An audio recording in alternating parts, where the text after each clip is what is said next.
मंत्रिमंडल विस्तार को लेकर नीतीश कुमार पहुंचने वाले हैं दिल्ली और क्या बातें होंगी और क्या कुछ होगी वो खबरें तो मैं सुनाऊंगा। मगर अभी जो आप देख रहे होंगे झकास भारत चैनल को सब्सक्राइब नहीं किए होंगे तो कर लीजिएगा और फेसबुक पेज को भी लाइक करिएगा। अब मैं आता हूं मोदी कैबिनेट के मंत्रिमंडल विस्तार की बातों पर।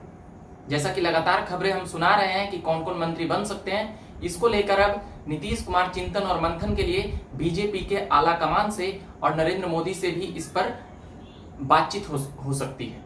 और बातचीत ही नहीं होगी, कौन मंत्री बनेंगे इस पर भी पक्की मुहर लगेगी जब नीतीश कुमार दिल्ली जाएंगे और मंत्रिमंडल विस्तार को लेकर खास चर्चाएं होंगी। एक नाम और है बीजेपी के नेता का जो यहां उप मुख्यमंत्री रहे हैं काफी लंबे समय तक, सुशील कुमार मोदी। उनकी भी नाम चर्चाओं में आ रही है कि वह भी मंत्री बनेंगे। एक बात और है कि जो पहले से मंत्री हैं बिहार के बीजेपी के जो कैबिनेट में, उनका नाम इधर से उधर हो सकता है।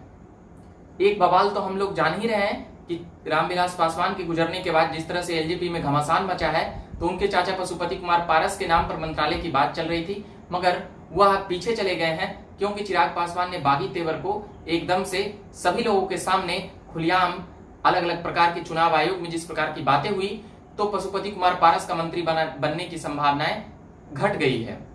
वहीं चिराग पासवान की संभावनाएं इसलिए भी बढ़ जाती है कि चिराग पासवान एक युवा नेता के तौर पर हैं और रामविलास पासवान के बाद उनके बेटे हैं, तो उनका हक ज्यादा हो जाता है।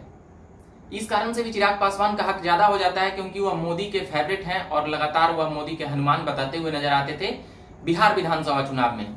और नरेंद्र मोदी की भी राजनीति की एक ऐसा एंगल रहा है कि जो भी उनके समर्थन में कभी न कभी रहे, चाहे वह गिरिराज सिंह हो या अश्विनी चौबे हो। याद होगा कि 2012 में कैसे बिहार में जब मंत्री थे तो गुजरात गए थे नरेंद्र मोदी के समर्थन के लिए।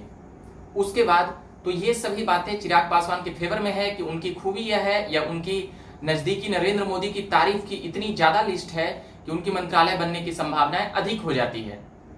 अब जो बातें आती है कि नीतीश कुमार की तरफ से मंत्री कौन बनेंगे, इसको लेकर चर्चाएं होंगी। आरसीपी सिंह, ललन सिंह और जो तीसरा नाम है उपेंद्र कुशवाहा, फिर एक नाम और हो सकते हैं नालंदा के सांसद कौशलेंद्र, फिर संतोष कुशवाहा का भी नाम चल रहा है। वहीं इन कुछ नामों के बीच उपेंद्र कुशवाहा का नाम इसलिए अभी हटा देते हैं क्योंकि ना ही वो अभी लोकसभा के सदस्य हैं और ना ही राज्यसभा के सदस्य हैं। अगर वो मंत्रालय में जाएंगे तो 6 महीने के अंदर उन्हें संसद सदस्य का सदस्यता लेना होगा।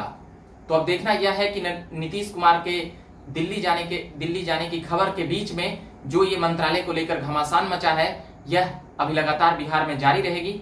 जब तक पूर्ण फैसला नहीं आ जाता है तब तक हम यह नहीं कह सकते हैं कि कौन मंत्री बने हैं और कौन नहीं। आप लगातार खबरों में बने रहेंगे, हम तमाम खबरें बताने और बिहार की राजनीति से जुड़ी हुई तमाम खबरें लाने का पूर्ण प्रयास करेंगे। अभी के लिए इतना ही कहेंगे कि आप झकास भारत देख रहे होंगे तो चैनल को सब्सक्राइब करिएगा और फेसबुक पेज देख रहे होंगे तो लाइक करिएगा, ताकि आप तक नोटिफिकेशन जाता रहे और हमारा भी हौसला लगातार बढ़ता रहे खबरें भेजने का। कैमरे के पीछे नित्या है, मेरा नाम रविकांत हुआ। धन्यवाद।